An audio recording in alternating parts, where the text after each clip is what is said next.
outside at all. I don't even know. It's like 50 something degrees, I think. Yeah, I didn't make it out today. I wish I could have, but between getting ready for book group and then I had a couple of deliveries, and it just Mm, feels like it's just been a busy, busy day.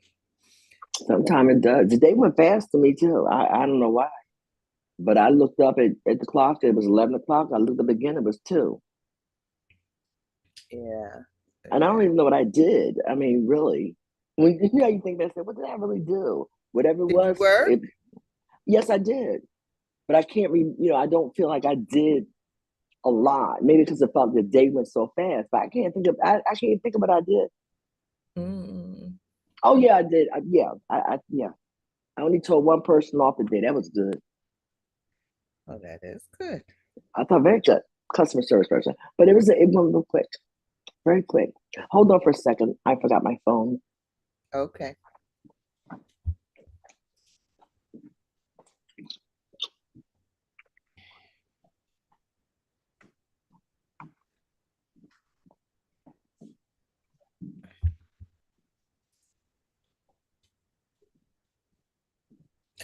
So give us a minute or so.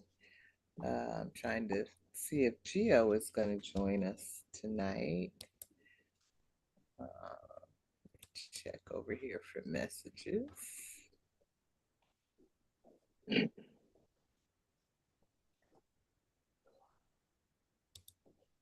Hold on for a second. Call, please.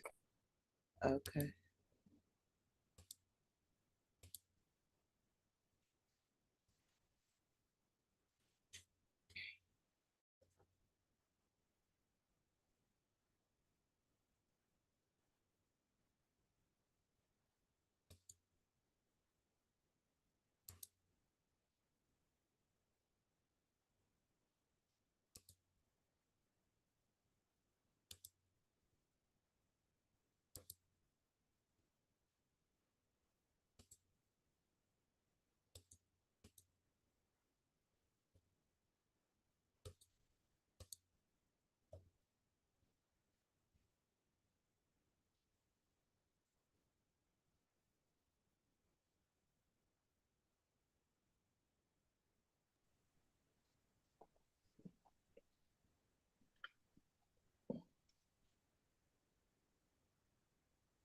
Did you hear anything Here? from Oh, Gio? from Gio, no, which probably means she's coming. Um, but it's 5:04, and here she is.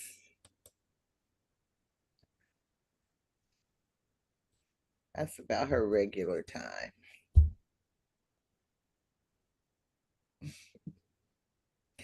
So while Gio gets set up, hey Gio, can't hear you. Oh, how about now? Now I can hear you. Okay, good to go. All All right, we're all here. We all have sound and video and excellent. right. So let's go on and get started. Welcome everyone to Reading for Change, a collective journey where this is the fourth book we've read under that title. This book is called Sapiens, A Brief History of Humankind by Yuval Noah Harari. You can learn more about Reading for Change uh, on our Facebook page by that name. We also have a terribly outdated web page called Reading Changes Lives.wordpress.com, where you can learn some more things. And what else? We are moving our way through this book. We're on chapter 15 tonight, The Marriage of Science and Empire. I called Venita a little while ago. They said, Harari just cracks me up. But anyway, I'm Michelle Odom, and I'm located in New York City, joined by my BFF. This is Venita Walker, joining you from Cromwell, Connecticut. Welcome. I was distracted. Gio, you could have spoke up.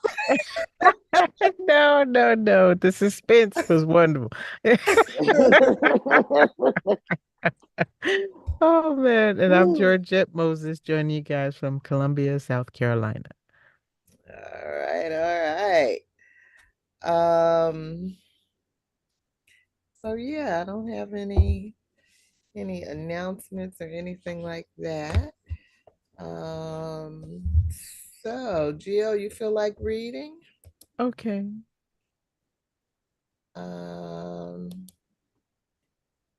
Let me share my screen. I'm gonna have to do something different here. Let's see, view.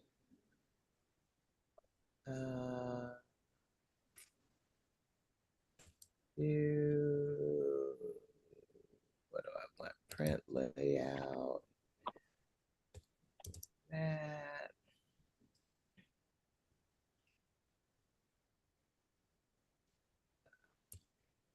That.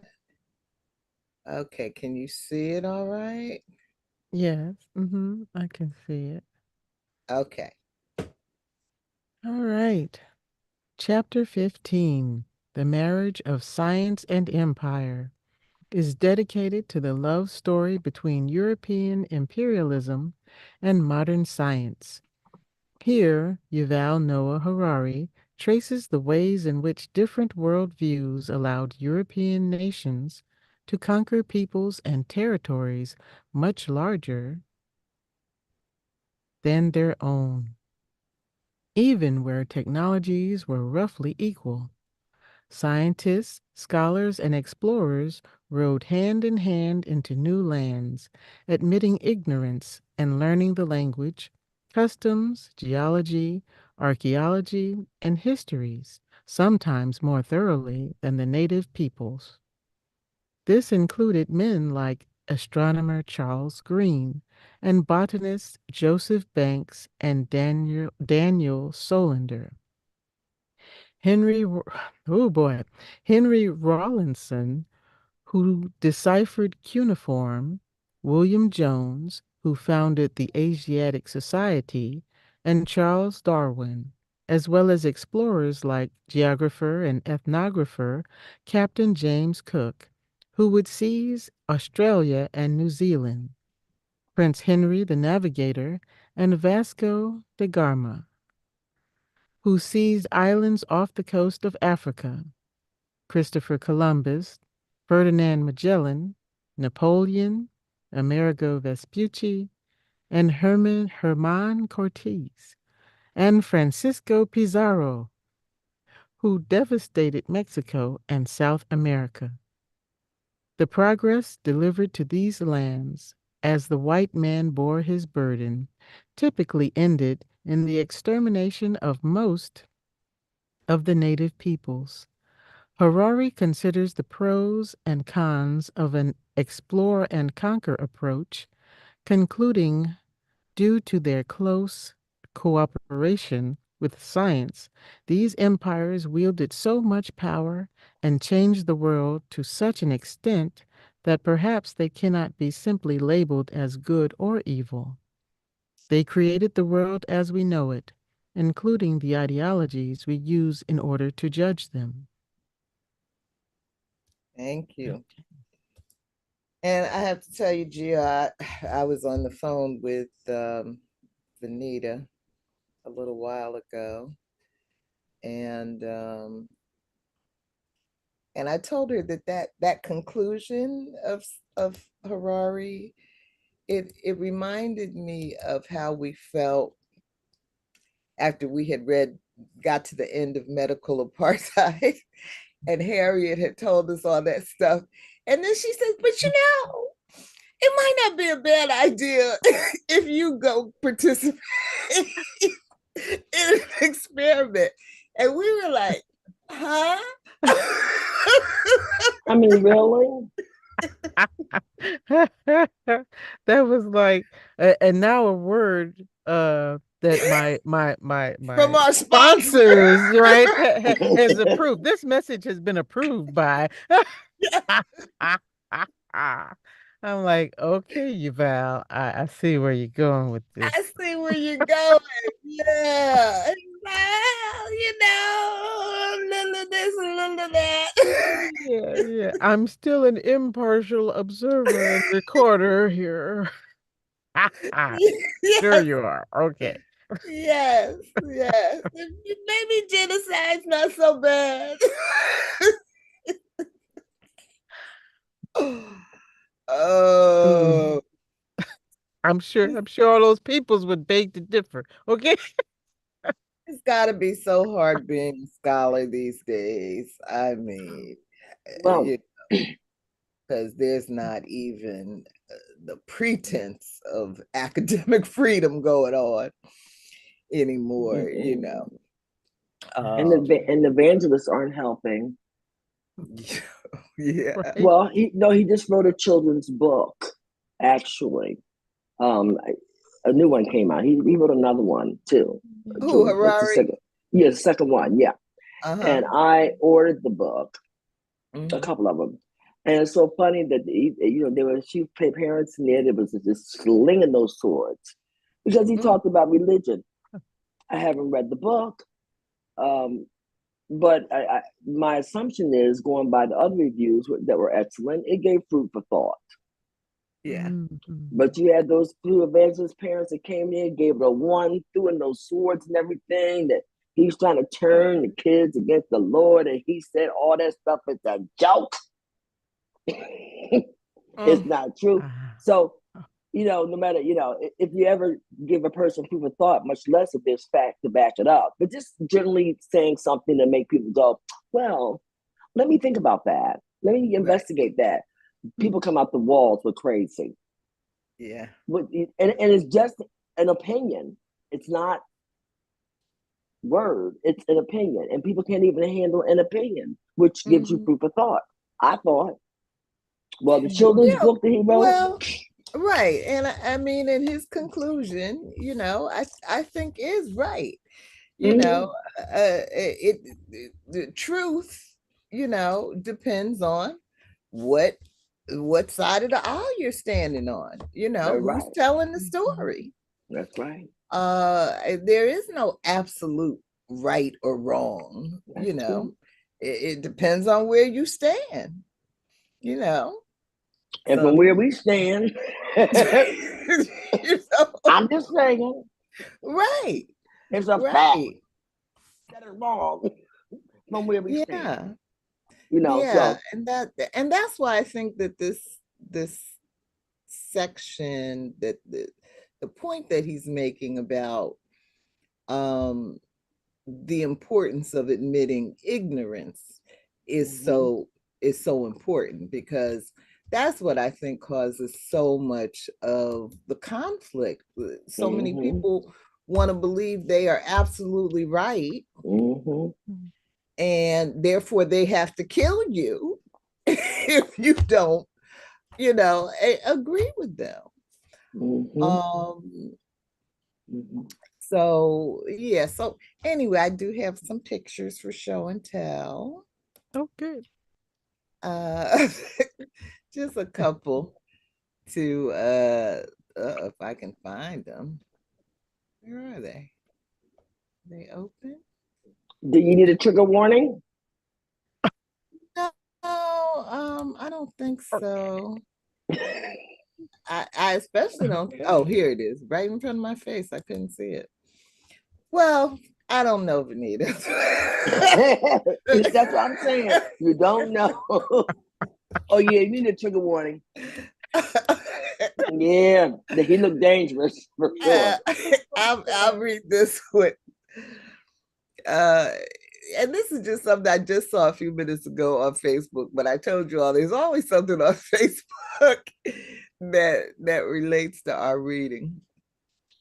In the first recorded description of the Southeast Native Americans, the Italian explorer Giovanni de Verrazzano, in the absence of King Francis I of France, stated in the 1520s. Let's see, I can barely see it. Where's the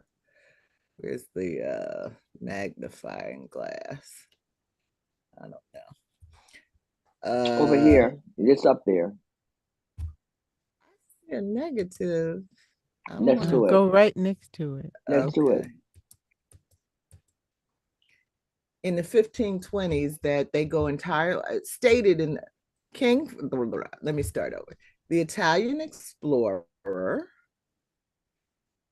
Verrazzano, and you know we have Verrazzano Bridge here in New York, in the service of King Francis I of France, stated in the 1520s that they go entirely naked except about the loins. They wear skins of small animals like martens fastened by a girdle of plaited grass, to which they tie all round the body the tails of other animals hanging down to their knees. The complexion of these people is black, not much different from that of the Ethiopians. Their hair is black and thick and not very long, tied back behind the head like a small tail. As for the physique of these men, they are well proportioned, of medium height, a little taller than we are. They have broad chests, strong arms, and the legs and other parts of the body are well composed. There is nothing else except that they tend to be broad in the face. They have big black eyes and an attentive and open look. They have a sharp cunning and are agile. I can't see past this daggone thing over here. And swift runners. And swift runners, thank you. Mm-hmm. So, you know, this just jumped out at me because, you know, so keep that one in mind as we go along. And then this is another one I just saw on Facebook that put me in the mind frame of where we are tonight. And then this is the one that I intentionally went looking for earlier today. Now you might need a trigger warning. look at this one, Venita. No, I like the look. You like the look? And the reason why I say that is because it looks no nonsense. It looks like, reminds me of Harriet Tubman's look. Mm-hmm. She didn't play with you. Mm-hmm. Now, whoever this may be, what they say is word. No. Yeah, very intense look. It doesn't look. It's not a look of pain. It's a look of, I know who I am. I know what you're trying to do. Yeah, and it's not going to happen. Yeah. Now, I may die in the process, but it's still not going to happen. Yeah. That's the look I see. Mm-hmm. Yeah. I like the look. I like the way they look. Yeah. Is it a male or a female? I wonder. You can't tell. I don't know. The name is Truganini. Well, we can't. We can't tell by the names. It's hard to tell. Yeah.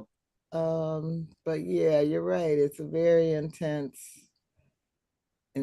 look. I'm clear about what's going on here. That's right. And yeah, the last Tasmanian. So those are just some images to stimulate our conversation. Oh, yes.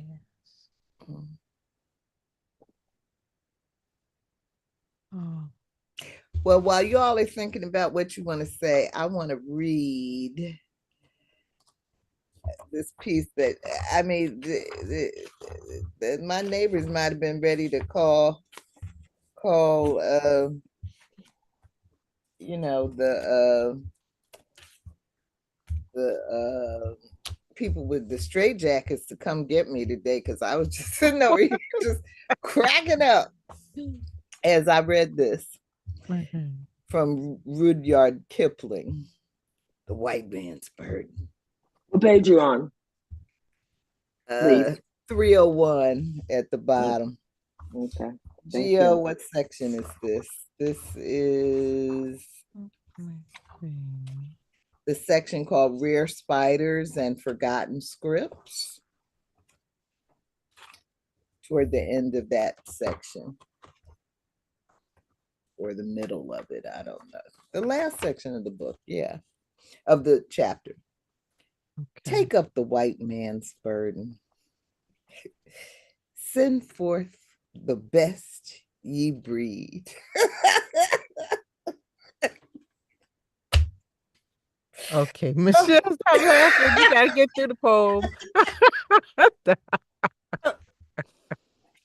Go bind your sons to exile to serve your captives' needs, to wait in heavy harness on fluttered folk and wild, your new caught sullen peoples, half devil and half child.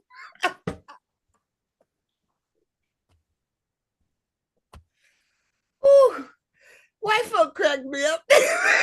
Just really, the audacity. It's just, they believe this.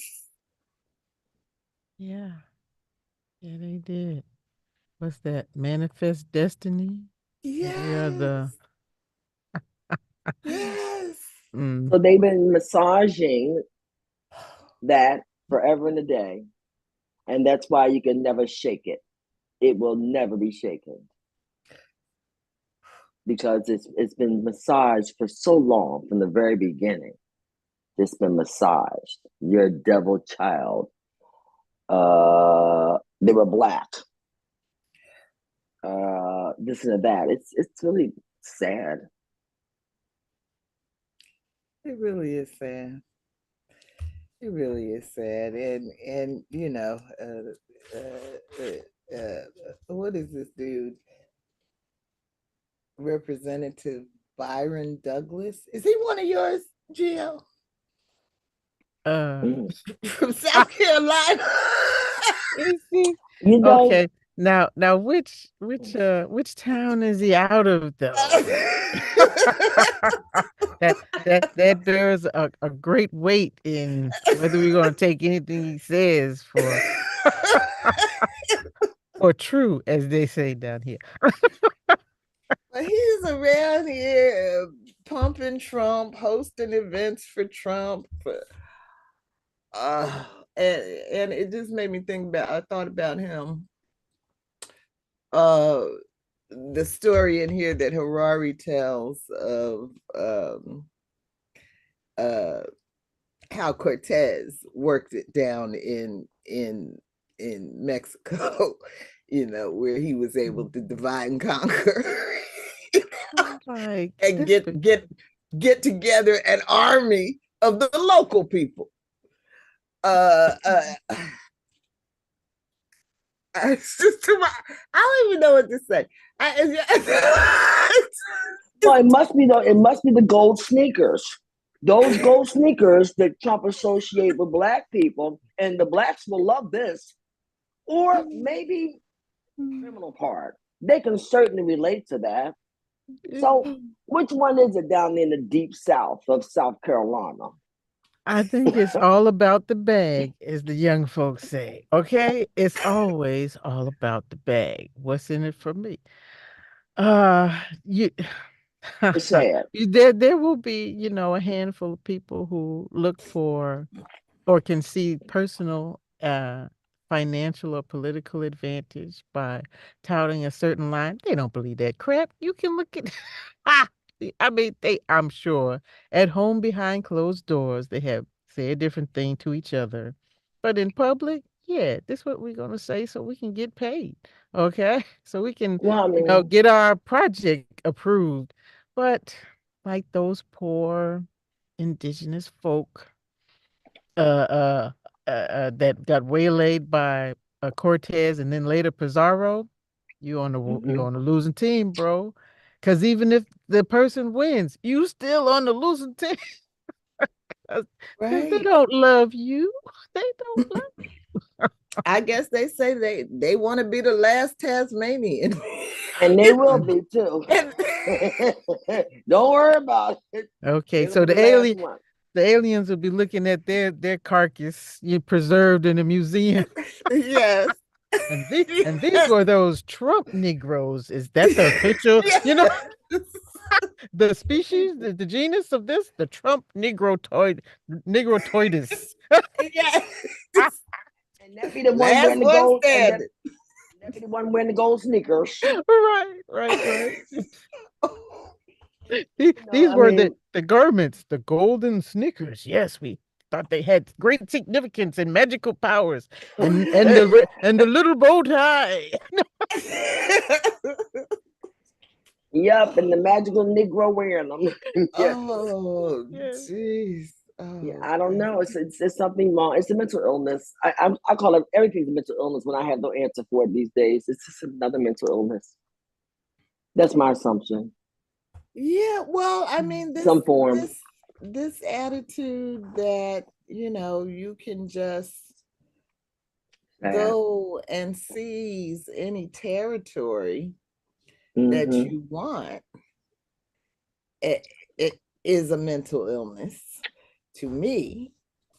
And Harari, he talks about, like the Chinese, who was it, Zheng He, whoever he was, that took out thousands and thousands and thousands of uh, seafarers, but they didn't go out to conquer people. I mean, it's one thing to explore and be curious and to admit ignorance and to take steps to gain knowledge, but this attitude that you can just seize anybody you want is some kind of sickness that nobody else in the world had. Well, I mean, some of them made it for lost ground. Let's face it. They might not have had it then, but they've adopted the attitude since then. Mm. Okay, so many countries, I'm not going to give them a pass. They just wasn't hip at that point to how lucrative it was. But once they got hip, they adopted the same ignorance. And again, they're in denial. It's not ignorance. They have, because it's this illness is spreading like a virus. I mean, Yeah. it's totally consumed the Every human nation. population at this point. Mm-hmm. But there was a point where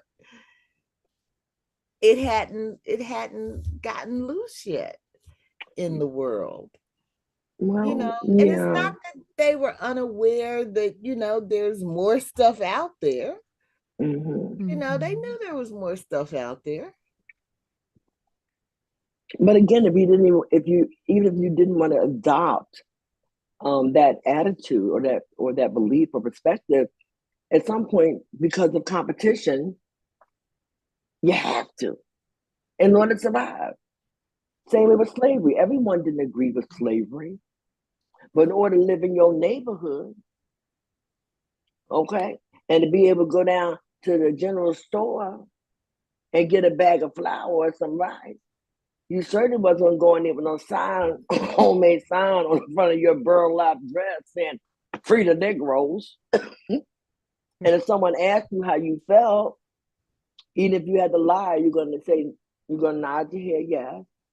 So, that's what's sad about it.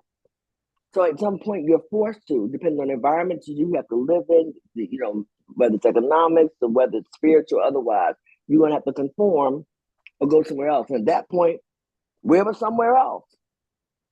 You know what I'm saying? Where was somewhere else? It's really scary. It's really scary. Now that black guy down there in South Carolina, I don't know, but he don't have no reason though. What's his name again? I think it's Byron. Let's see, Byron Douglas. The senator? Let me look it up because I don't want to put him on Geo. If Geo, ain't none of them on me, okay? Yeah, but see, Geo is his long-term visitor. She came from Newark, yeah, so she's not no southerner. I'm one of those damn Yankees they talk about. So Geo don't fall in that category because she just down there long-term visitor. The girl from Newark. She ain't got time for all that. No, Geo, I'm not putting you in that category, girl. No, Geo, he's from Florida. Oh, same difference. God. South Carolina, Florida. We already got one. Okay, we can't get rid of Tim. He's popping up everywhere. Oh, Tim. Oh my. Yeah. I can't even look at him. When I look at his face, he makes me want to throw. Not only is he not cute, but on top of that, his attitude makes him really horrible. I can't even look at that man's face. Can't look at his face. He's just another delusional puppet of whatever this illness that plagues our country. But look, we got now, so we got a whole list of them. Oh, stop, Michelle! I can't do this. It's too much. Oh my God! And they need to look at that guy, that Negro that died of COVID. What was his name? Herman. Oh yeah. Oh, I'm sorry. I shouldn't have been. Why am I laughing? The doctor. Yeah, that guy. Yeah. Yeah. Wait. No, that's Carson. Oh, see, we got Carson. Oh, no, not Carson. Herman? No, somebody else died. Was it Kane? Herman. Yes, Kane. Senator Kane. Oh. Okay. Yeah. That was a good one. I was like, and then nobody even flinched. The Republican Party didn't even know he was gone. He was expendable.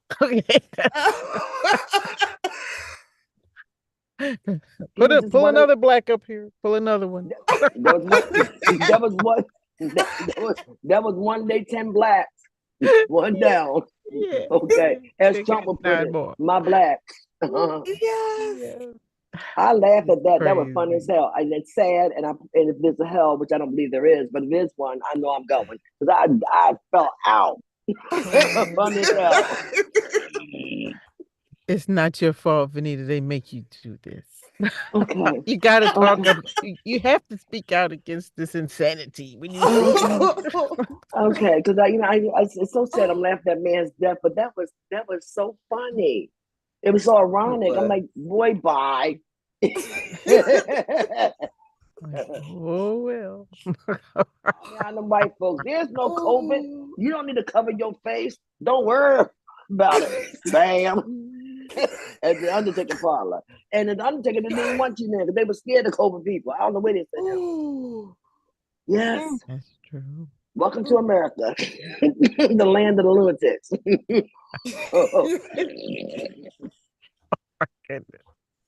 Okay. All right. Oh God. Oh Lord have mercy. Oh. Yeah, I need that laugh today. Thank you, Michelle. I was all about Oh, this chapter did have me laughing though, because I just laughing to keep from crying, because it is just so sad. Because the same tricks, they keep playing them over and over again because they work every time. Look, they were so desperate. Darwin, good example. The reason why he was chosen going on expedition because nobody else wanted to do it. Right. You take the word of a 21-year-old, he was 21 at that point, did his little exploration and so, and his word became word. Yeah. Straight up word about evolution. See, and see, white people got it so easy. I wish I had my little white privilege every day. That's something you want to pray for little white privilege. I'd be dangerous. Oh, I need to know. You know what I'm saying? Food, shelter. And then look at how the Americas were named. Yeah, that was funny. Yeah. It's just pitiful. It's just pitiful. We've been laid claim to everything. We were here first. Well, sort of like Connor. Once we killed off everybody, it was only us left. We slaved you. Well, that story cracked me up. The story about the Native Americans meeting Buzz Aldrin, the astronauts. That was good. That was the best part. I want you to deliver a message for me. And they memorized the message. Regardless, they memorized it. Don't believe the word these fools said. Ooh. Yes. They were talking to the gods. If you see them, tell them this. I love that. Made me feel that was good. I had a good laugh out of that one. Yeah, I did. Yeah. That was very good. Steal your land. Take everything they got, and then they're gonna kill you. After they steal it, time they steal it, they're gonna kill you. I mean, they went out and wiped out this whole cultures of people, just wiped them out. After they have picked you apart, after they have learned everything, squeezed every last bit of juice out of you, worked the hell out of you, then they're gonna kill you. And you know what's ironic about it is people are really brainwashed and controlled. Some folks, like when the Queen died, over there in England, I saw one lone African implant crying like a baby, and I'm sitting there. I mean, because I didn't watch it because I think that's a bunch of bullshit anyway. It always has been. They should shoot everybody up in there in that palace. But he was crying like a baby with this little flag in their hand like this, and the camera panned over to show the one black person, and it's so embarrassing. I'm like, well, why are you crying over your queen? Your queen. And they were African. I mean, not just a regular run-of-the-mill black person. We just run-of-the-mill here. Because we just losing with everything. So we just that common Negro. I'm talking about a bona fide African standing up there crying. Well, I don't know where he was from. Maybe he was, if he was from a country in Africa, or if he was an African living in Britain, right, Great Britain, they're indoctrinated, right? The people in the palace represent the best things they believe about their culture. And even, if they're from somewhere else, the culture that they have adopted, right? Because the sense of belonging they seem that you need to have. But can you ignore all the blood that's on these people's hands? But can't you open your eyes? I don't know. It was a sea of white. It was a sea of white people, English people. He was there. They were there to represent. They were there to represent. Right. Even if you had no concept at all of anything, and you just convince yourself that it's a beautiful day in the neighborhood, You are surrounded by a sea of white people. Look in the mirror. Don't you feel a little off? Just a little. Yes, not. Yes, not. I don't pretend to understand it. But we just observe it, right? We just know that this kind of thing exists. But why does it continue? Well, I also like the part, I was trying to find it, where the natives had to walk around with incense. Oh, see, that's not right. That was wrong. Oh, this chapter just really, it just had me in stitches. Okay, where is that at? Where is that? Where is that at? Oh my I'm gonna read God. down the pages on. It's too much. You don't remember that part, Gio? No. There's a lot in that chapter. It was a lot. There's a lot. They had to walk around with incense accompanying the explorers because the explorers smelled so bad. Oh, I see it. It's under, well, I don't know what. It's under the map, the Aztec and Inca empires at the time of Spanish conquest. The Aztecs didn't know how to react. Okay. Look, too much for them. Too much. Get the incense out. Too much. For us, Venita, it's page 293. Yeah, the Aztecs did not know how to react. They had trouble deciding what these strangers were. Unlike all known humans, the aliens had white skin.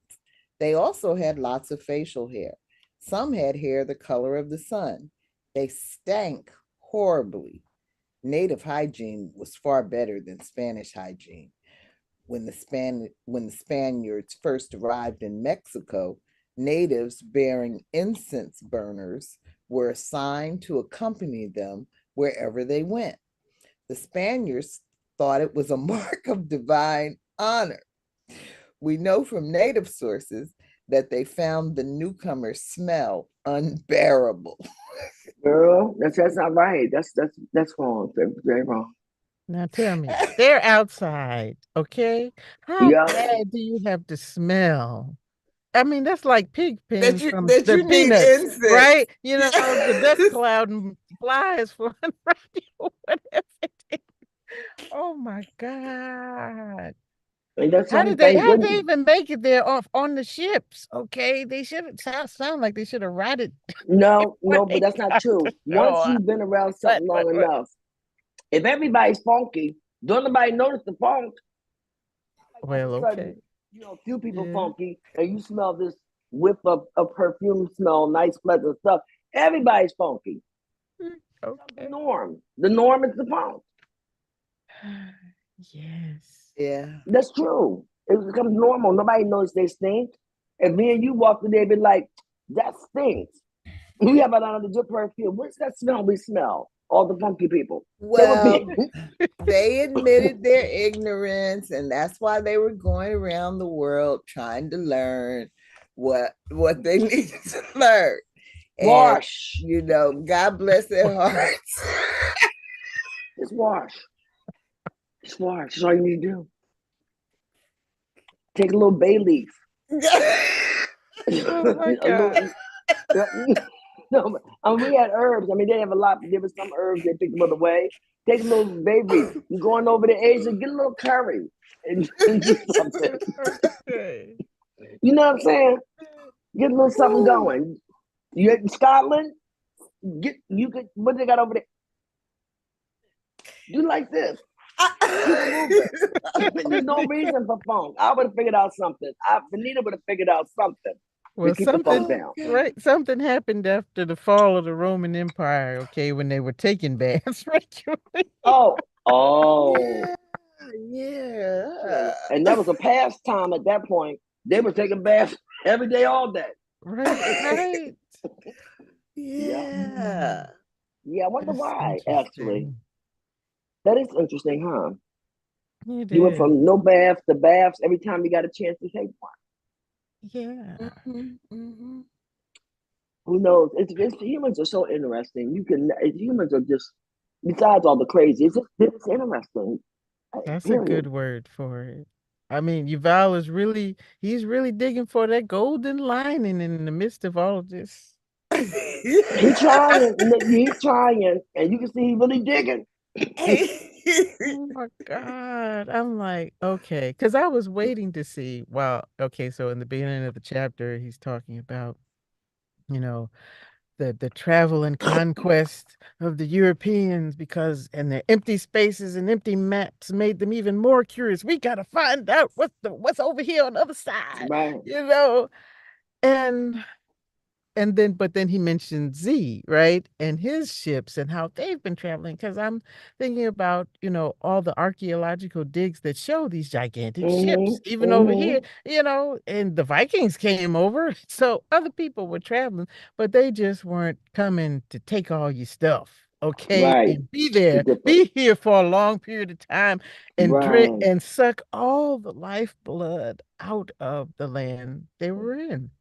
And then I appreciated how he delineated between, the Romans, they conquered a people because they needed to protect somebody else who, was at the borders of their Right. territory. Right. So that's how they moved on. And most kingdoms were worried more about what's going on internally. They're trying to keep themselves together more Right. so than trying to go out and uh,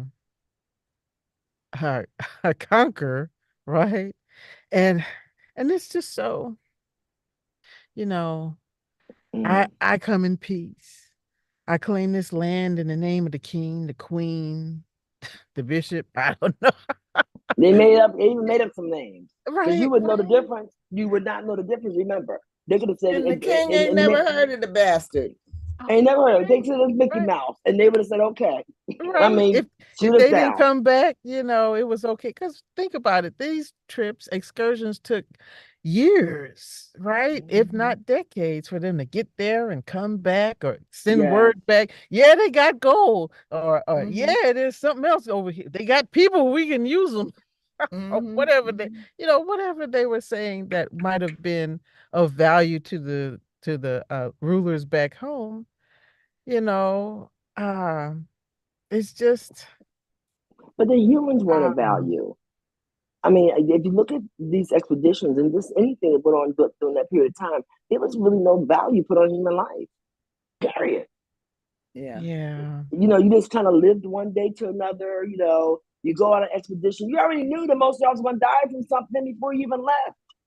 Yeah. You know what I'm saying? It Yeah. wasn't going to be a bullet either. It's going to be some type of disease.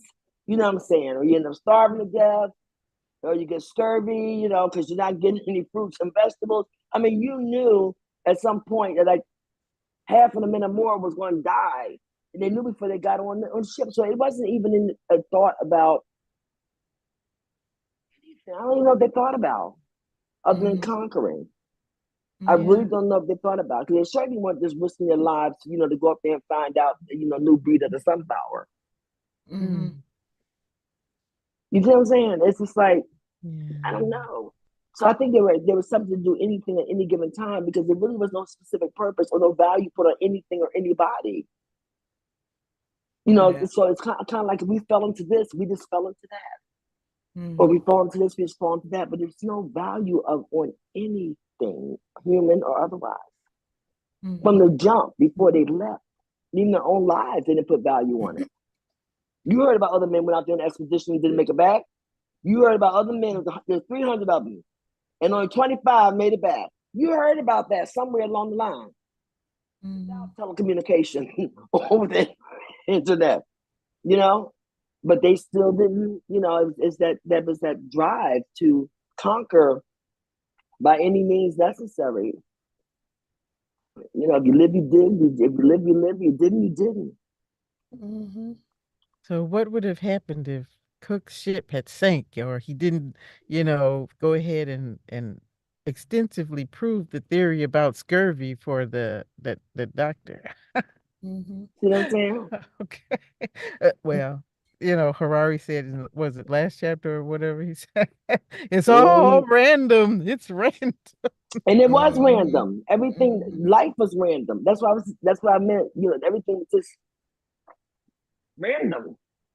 Mm-hmm. Yeah. Just random.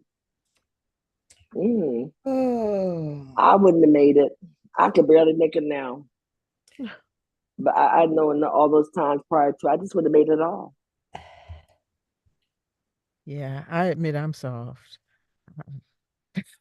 Too I would soft for all of that. too soft for all Do that. I wouldn't have made it. The horror of these people, these peaceful people, just moseying along, que sada, and suddenly you're either murdered or imprisoned or become a slave, rather.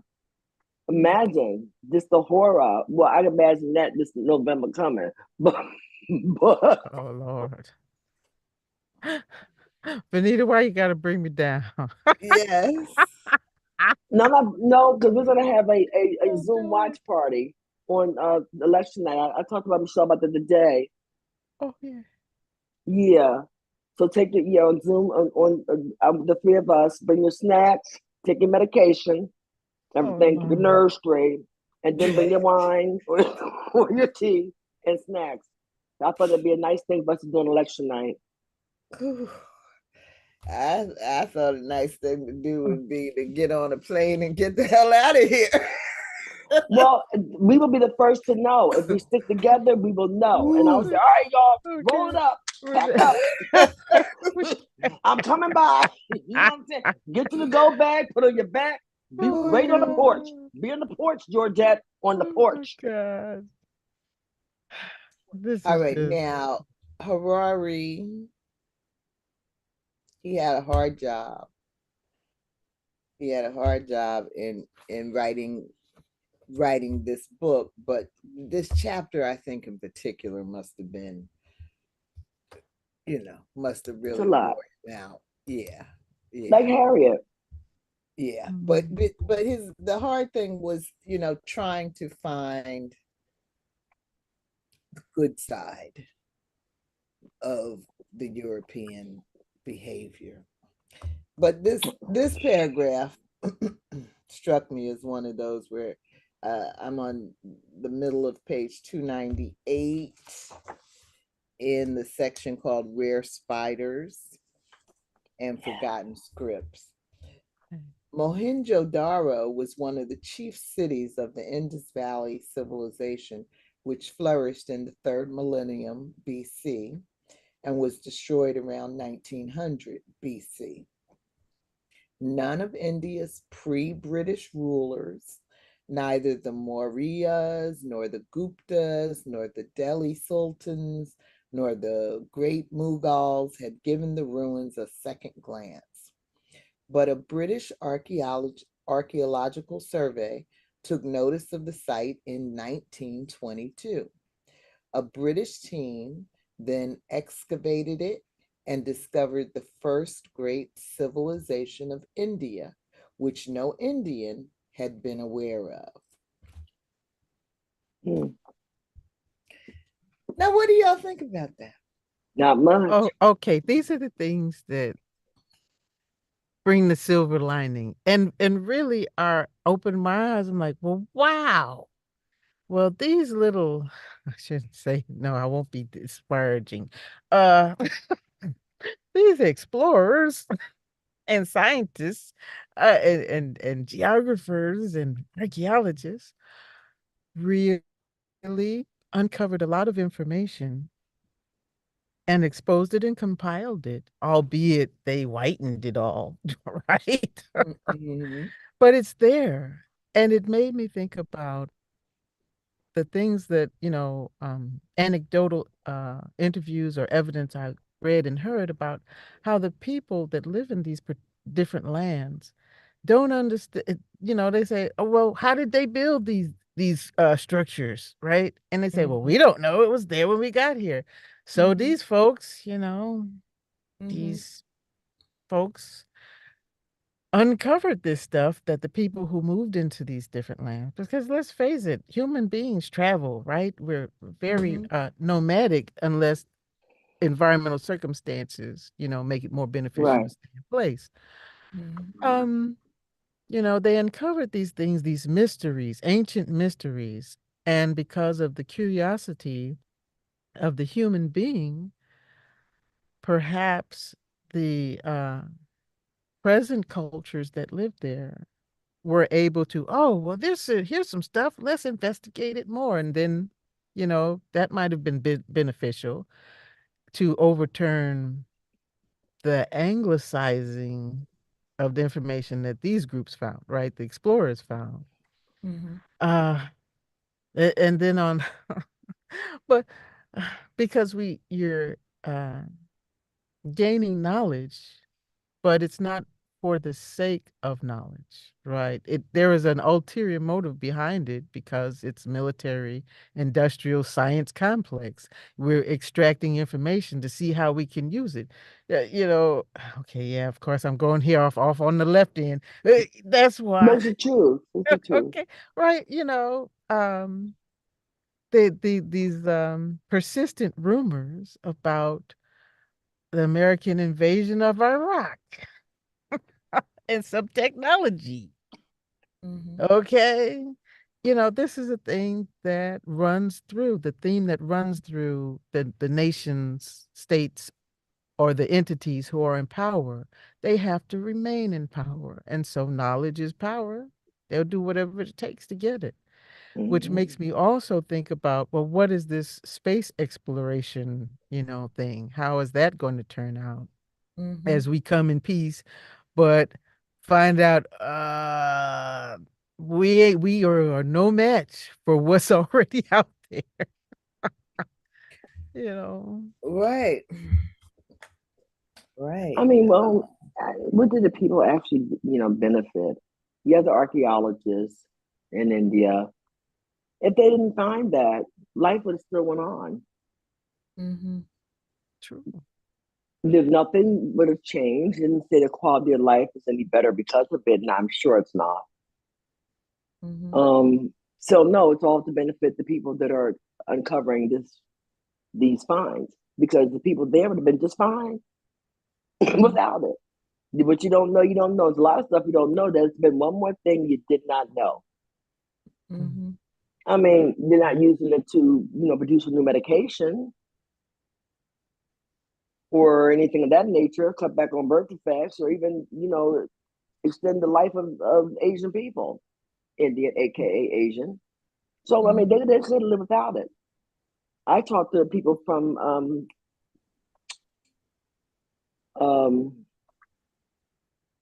oh, I just tried to tip of my tongue. I don't know how I can forget it. It's right on the tip of my tongue.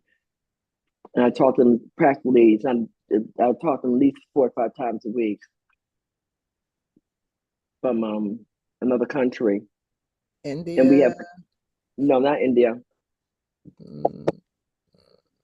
It'll come back to me. I don't know why it just slipped out my head, but and I talk to them. We have these conversations. You talking about imperialism? You ain't seen nothing, and the poor people are left with nothing. Mhm. The United States come in and say we're here to help you take all your shit. And when we get done, this is what you're left with. You should hear the stories that I hear. It's not communist, of course, if they're a communist country, you'd be dead. But no, the story that I hear, people need to listen to other people from other countries. It's just sad. Mhm. You think we dealing with stuff? You haven't heard anything. I, mean, I always have these conversations. I'm interested. I want to know, like, you know, Mhm. what white folks do to y'all lately? you know. Yeah. So Harari, he can try to find silver linings if he wants to. There was no silver lining to that. Those people just Well, I fine. mean, the thing about knowledge acquisition is that, and the thing about the scientific method, in general is that, one thing builds on another. And so you never really know, what the end outcome or end product or benefit is going to be of something, but you learn the little piece that you learn over here, and then the next scientist comes along and learns a little bit more, and then 100 years, 500 years later, the next scientist add a little bit more, and then eventually you get, like in here he gives the example of the cuneiform, and how nobody could figure it out, until this one man just stayed on it, and was able to see, from knowledge that he had from elsewhere, was able to make the connections. So, so so I'm saying I do think that there's value in pursuing curiosity. I think it's the most human and natural thing we can do, is be curious. And all of these folks in other lands, they were curious. They did know a lot about how to survive in their environment. They had wealth of knowledge that the explorers exploited. And that's the problem. thing. And that's the problem. The thing, right? The people, the natives were not trying to exploit their knowledge with a profit-making, agenda. But they were certainly knowledgeable. So there's nothing wrong with acquiring knowledge. I mean, I think you're right. In this one case, life would have gone on if they had never learned about this old, the first great civilization of India. But in a lot of other cases, it's that first piece of knowledge that leads to the second, that leads to the third, that leads to, real technology and innovation and things that have real usefulness to humanity. So yeah, but and then the other thing, and he kind of gets at it in this chapter, is that Europe was so backwards and needy. The other parts of the earth, especially Africa, were just so rich in natural resources. And I think that you see that even on a person by person kind of basis. Like I have noticed in my own life that people that grow up with a lot of poverty, for example, very often become people who are very focused on money in their adult life, because they have learned from their poverty ain't fun, versus a lot of people who grow up with a lot of privilege, who are less concerned about it because they've had it and now they need a different kind of experience in life. And the expression, we all play all the parts, eventually. So I'm kind of looking at this as, the rest of the world was rich in resources. Everybody had enough to eat, blah, blah, blah. They had nice weather. They could be gentle with each other, run around in their little skirts, and make love. But Europe, was this harsh, cold, mean environment that was producing some really mean people Eureka! You have found it. That's the explanation. Knowledge is power, and they use it, and that is true. And that's in the time that we live in, the power that they get from knowledge is quite scary. Yeah. Okay, that's the problem. It starts out as one thing, and with these greedy capitalists, right, you are 100% guaranteed that at some point it's going to turn into something that's going to take you out, or a whole fleet of people, or half of the world, for that need to run to chase that need for power and money. AI. You look at stock market lately. I can't talk about it now because I don't want to change the subject. I'll tell you girls another time. Girl, they got some stuff coming down the pike that you won't believe. And that's another thing. That's why I say, even with that, we can live without that. Started out pretty good. We had the cell phone. You didn't have to have a home phone anymore. And that you didn't have to have a home phone. I know who was the comedian that was talking about when AT&T went down the other day. Oh, and the answer to your problem is a landline. Well, yeah, right. But even with that, I wish we did have a landline.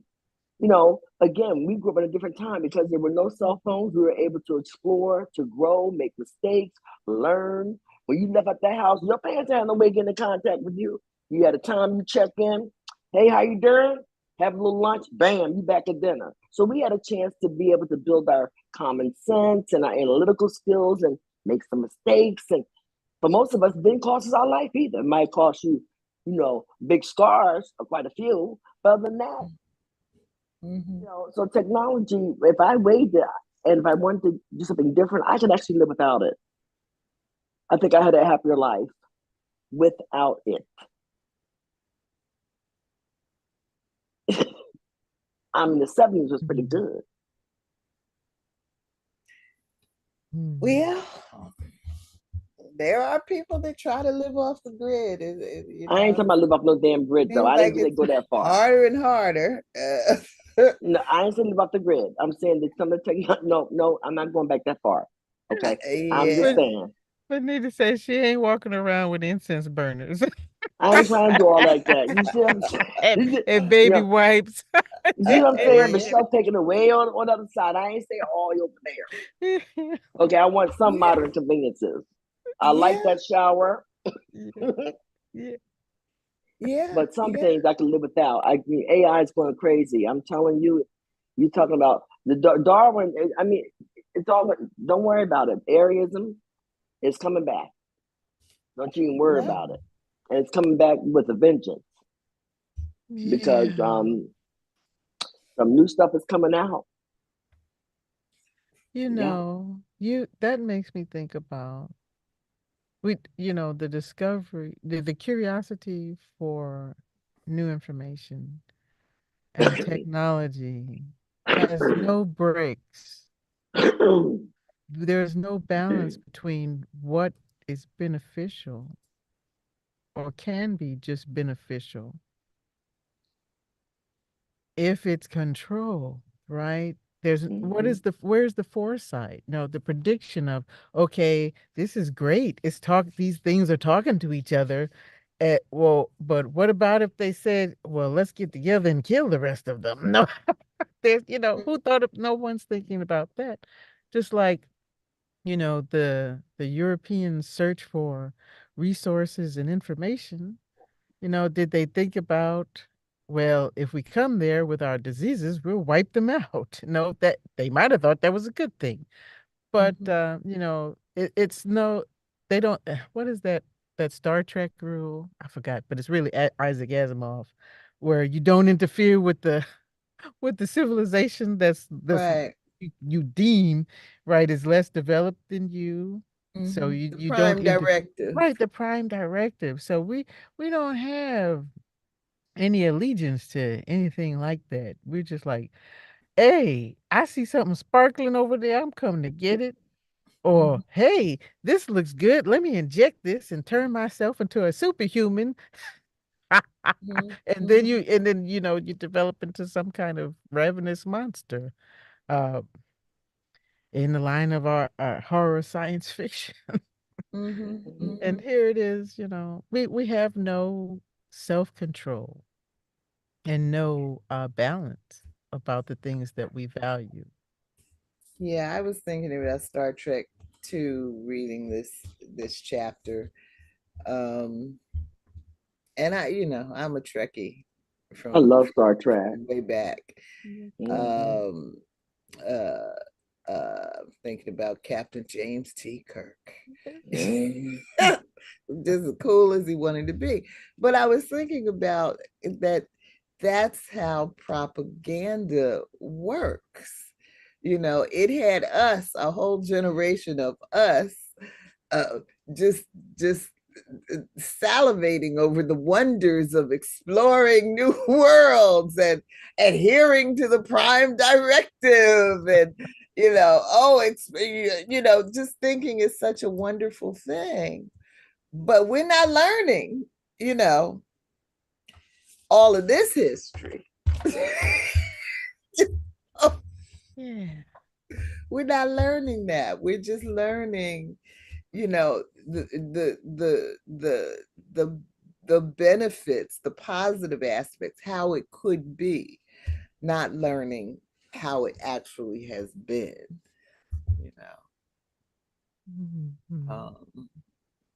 But I still love Star Trek if it gives us a vision of how to go about being explorers. Right. I think it was an excellent. Then Gene Roddenberry was on to something, I like Dr. Spock. Mr. Spock, that was my favorite character. He was on. I like the way he looked. I like everything about him. Yeah. He was my favorite. Leonard Nimoy. He was definitely my favorite. And Uhuru, about the only Black woman we could see anywhere on TV. Gorgeous. I really have a very, to be honest with you, she was very, very attractive, but she really didn't stand out to me on Star Trek.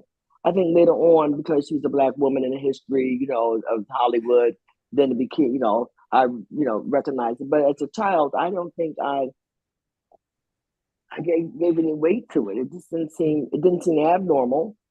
It just seemed like, it depends on your experiences. There we go again. It just seemed pretty normal. She was another character. I never felt any kind of way. She was absolutely gorgeous, but I wasn't, You see what I'm saying? But I did, you noticed her. Of course, you're going to notice her. She was what I've seen many times in my life. She was beautiful, smart. She had a banging body. She kept things in check, but I didn't really see it as a big deal. And, it's a relatively small role that she had. But, those stories are told from the perspective of the explorer. Yes, they were. And how different would they be if we were getting it through the eyes of, the planets that were being visited by the Federation. I'm feeling all that. I need some new friends anyway. I'm tired of Earthlings. No, I think I told you before. I was done. I need some new friends. If they're gonna come from outer space, I'm fine. I'm good with that. I'm just good with it. Yeah. Don't you, Jill? Wouldn't you like to have some new friends, like from outer space or something? I think it'd be pretty cool. Yeah, as long as they're not trying to put me on the menu, yeah, we can hang. Now, see, Gio, I wasn't trying to go there. I was thinking about friendly aliens. Okay, yeah, I'm also a Twilight Zone fan. I'm sorry. Girl, Twilight Zone was too scary for me. Actually, I'm a scary person, but I did enjoy Twilight Zone. And Alfred Hitchcock was a freak. Oh, yes. Yes. Straight up a freak. Oh my God.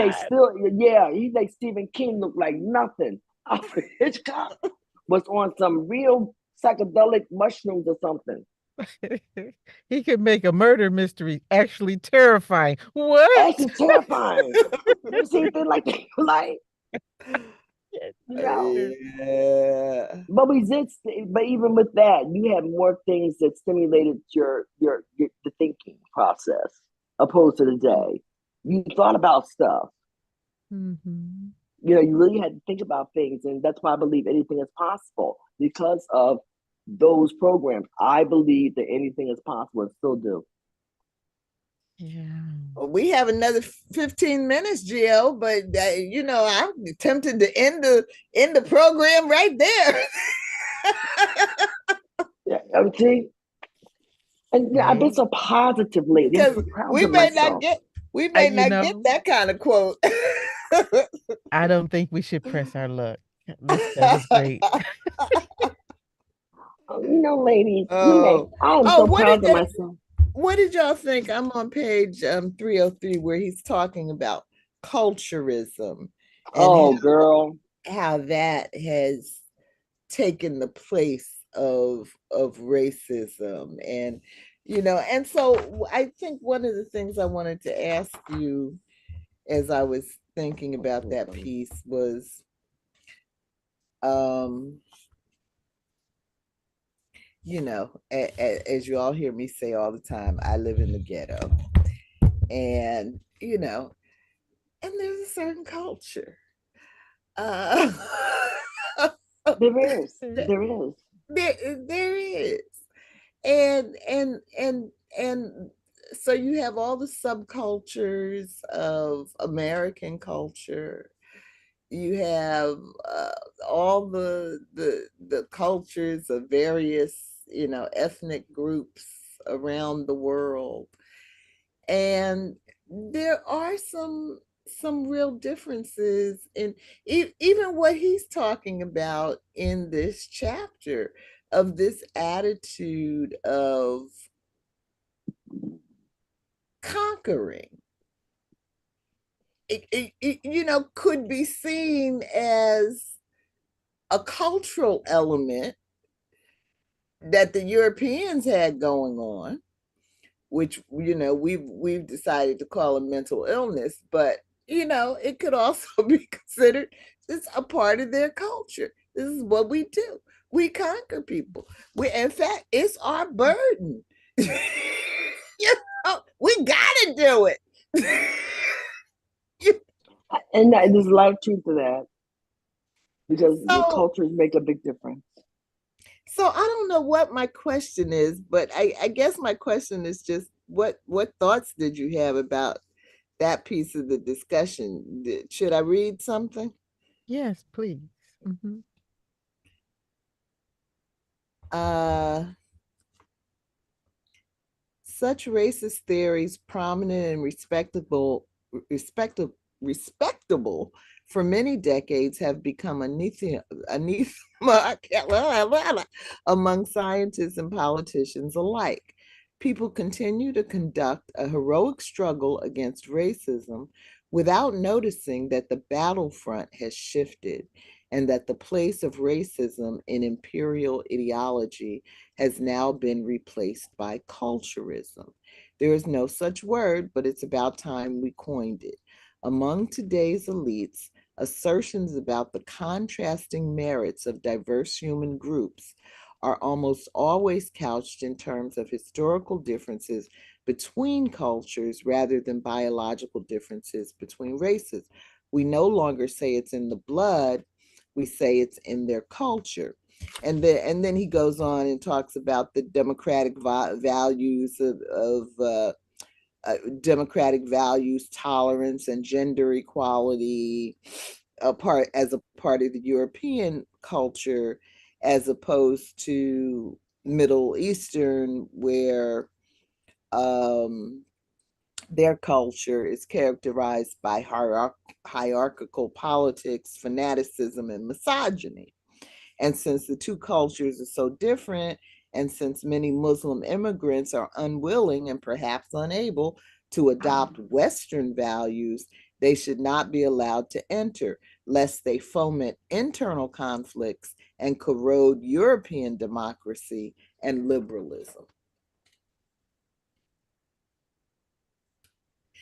I guess what I'm feeling is, I think that, like, we were talking about the Tims and the Clarences and men of that ilk, that culture, a little while ago. But I do think that it's difficult, like, I think it was a Venita that called me the other day when Trump was talking about, or maybe it's my other friend talking about, well, I've been to prison. I mean, Yeah. I mean, I've been indicted. Like, that's why the Black people love me. That's why they love me, because they can relate to the prison indictment life. Yeah. So I think that it is a slippery slope, that it is difficult to untangle.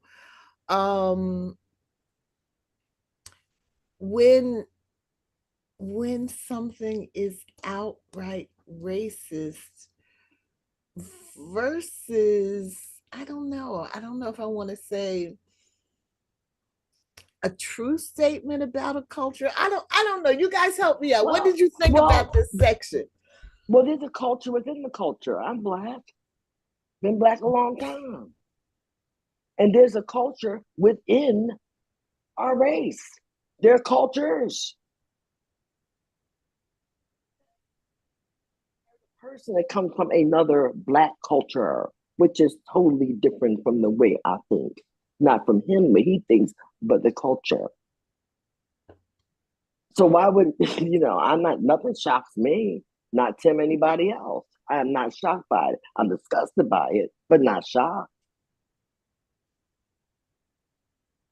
I'm really not. I mean, I wasn't shocked by him doing, or anyone that does that, because I've seen it.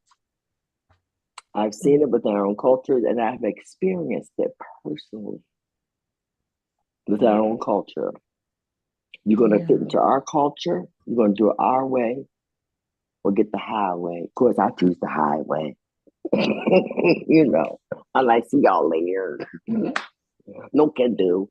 But yeah, so it shouldn't be hard to believe if you're a Black person that you met other Black people from other cultures, or maybe married to another culture. I know there are all kind of subcultures.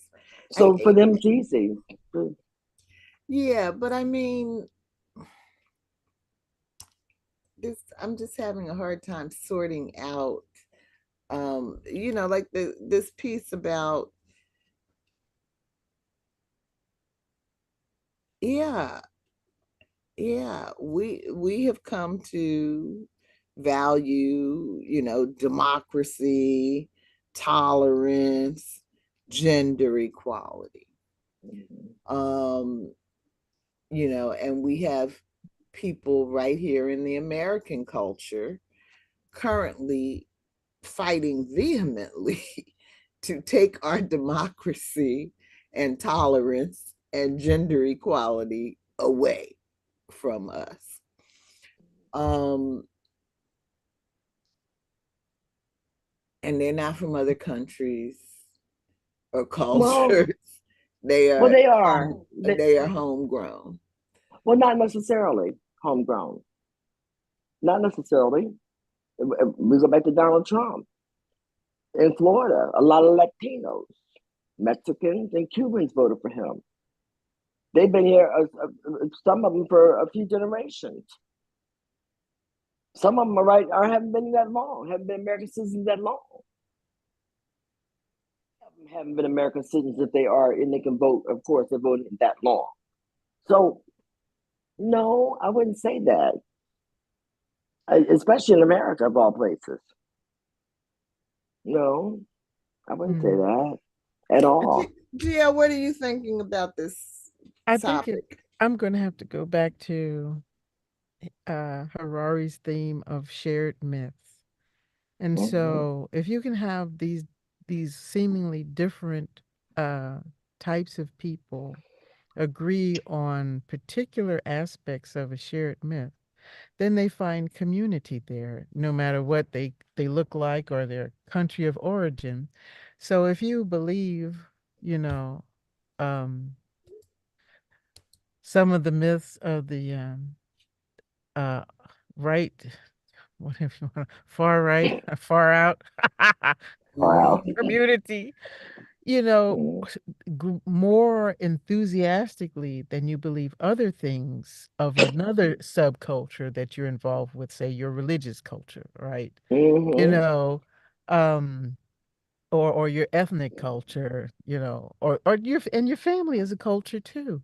So it just depends on which one it piques your or matches your interest for what you believe is necessary to your survival at at that moment, at that time. So I think it's the dynamics of it are always changing because Mm-hmm. people change. The That's things, right. the truths that they believe today become the fallacies. Yes. Tomorrow, right, when they get more and different information that they choose to Yeah. believe. And so, and then other people, they just stuck on stupid or whatever it Oh. is. Okay. Okay. Mhm. Because that's where they find their comfort level at. It's really, and if you haven't been raised or just put into an environment where you're forced to grow, where you're forced to accept other people's belief systems, right? And matriculate and find the good in that, to find the common ground that harms, does the least harm to any of the members. You stay, in your little closed cliques, like, and Mm-hmm. believing the same things. You abide by revisionist histories, right? And ban a bunch of books that you haven't even read because Mm-hmm. somebody said they said something, Right. right? Right. So it's just a crazy kaleidoscope of ideologies, but it always comes back to selfishness, right?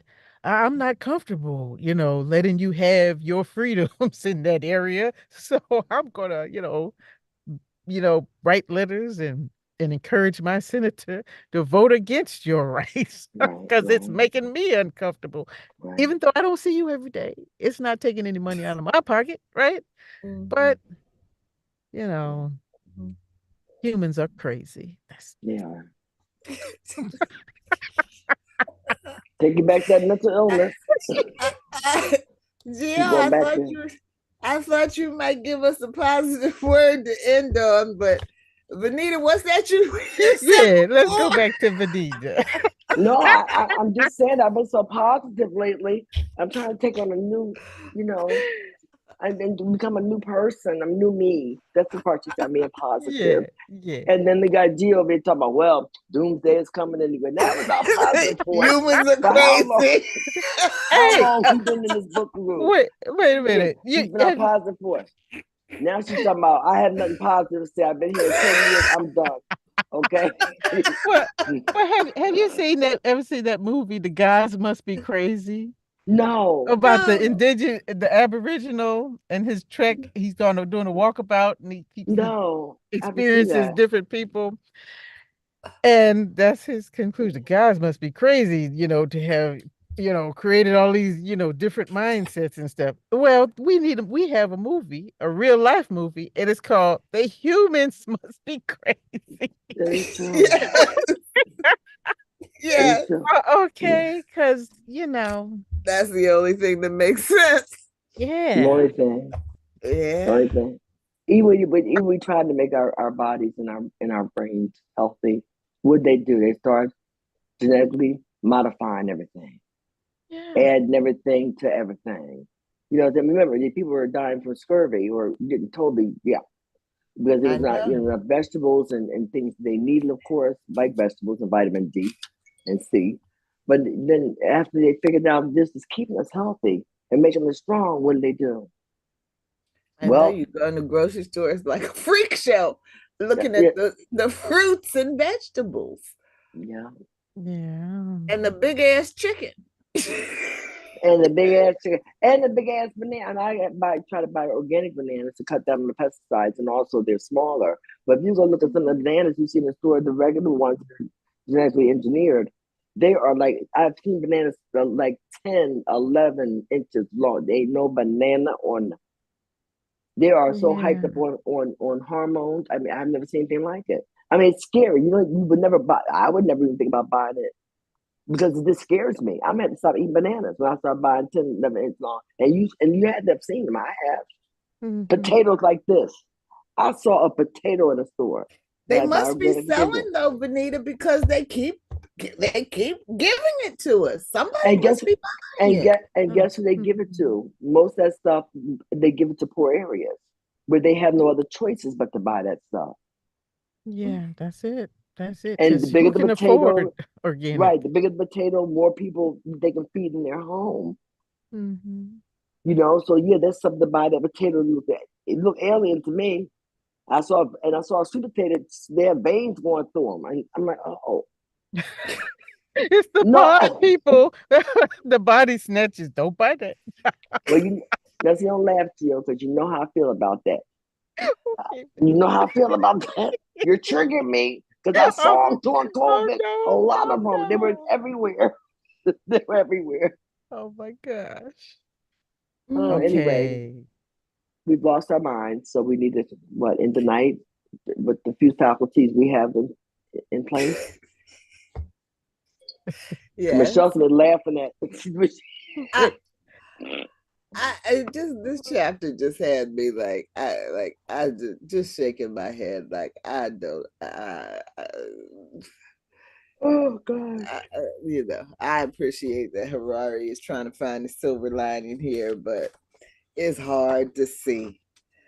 It is hard to see because none of this has changed. We're still doing it.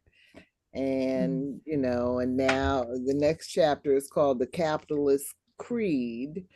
But now we've got capitalists going to outer space and Oh God. Messing it up for um everybody. Okay. yeah, we don't have a good history. um you know so I don't know. I heard you, Gio, say we're gonna get up there and find out we have met our match. I hope so. Actually, I and I hope and I so. hope so. I hope I so hope because so. this needs to stop. It It needs to needs to stop. stop the It needs to madness. stop. Stop the I hope madness. so. Oh my Yep, goodness. I hope so. I hope they hold them hostage and send some of their aliens down here to warn the rest of us. That's what they're Well, going to do, Gio. They're going to hold them hostage and they're going to Yeah, come back down here with them and warn the rest of us. All the wealthy trillionaires.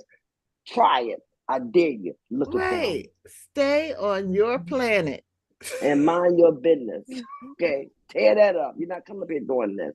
oh my They're, goodness. they're probably building their army right now as we speak. The army of aliens. They're waiting. They're waiting for what's the one? Tesla. Him to get up. Oh yeah, Elon. Elon. They wait for Yeah. Elon. And they wait for him right now. They up there laughing too. Fool by like, all right, come on. See if you can come up and match this. But no. No, don't laugh, but we're in some serious trouble. I bet they're waiting on us. They're waiting on us. They're just sitting back and living their life, their best life. But they waiting on us. Oh, all Okay, right. smart. Okay, well, I'm gonna throw this positive note in there. Oh, Venita. I wasn't gonna push it because this is Oh, such a hard chapter. I let Gio, you got the last word. okay. I appreciate that you brought up that Harari has these picture graphic novels for children of this. He And does. I saw the second book was out, but I'm gonna get the first one. Yes. And yeah, I'm gonna send them to my grandchildren because they need to know this information. Because the Yes, they people didn't know him. perish for lack of knowledge. But Yes. with a caveat, don't take that knowledge and destroy the civilizations. Okay. Let's heal Yeah. instead. Yeah. It's for him. It's just a life experience and an informative opinion. Hmm. Got some facts thrown in there, but everybody's going, they're on the evangelist. Because every time I read I read the few comments, I always go to the negative to see exactly what people are saying. I go there first. Even okay. I always go there first. Just before I go to all the positives, there's plenty of those, the negatives, and every last one of them was some Christian talking about, and he said something about God. He said a lot of stuff. The only thing you can think about is he said something about God, and you're talking. I'm like, girl, bye. Next. Yeah, and that might even read the book AI. Well, yeah, it could have been. Because we have a lot of that going on. I told you about AI now they're already there where they'll be able to tell your feelings.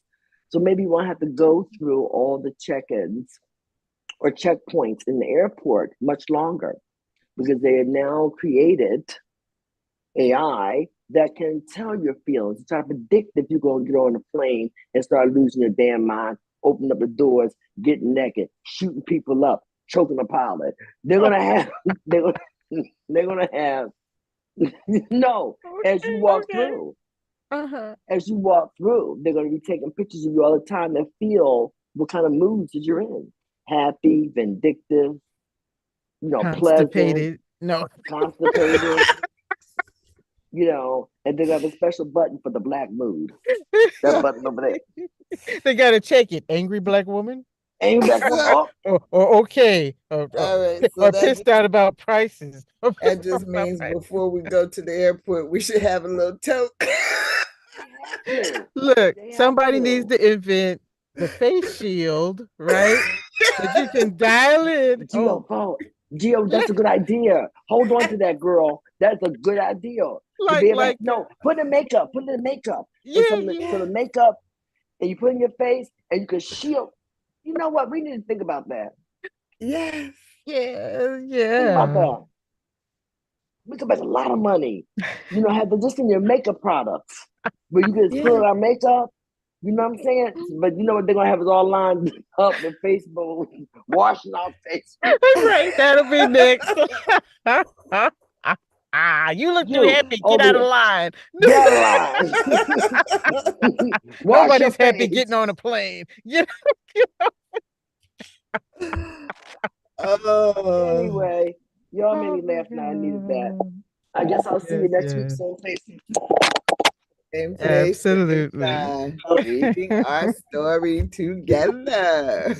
Good night, everybody. Good night, Lee. Good night. Have a good one. Good night, Michelle. Good night. Good night.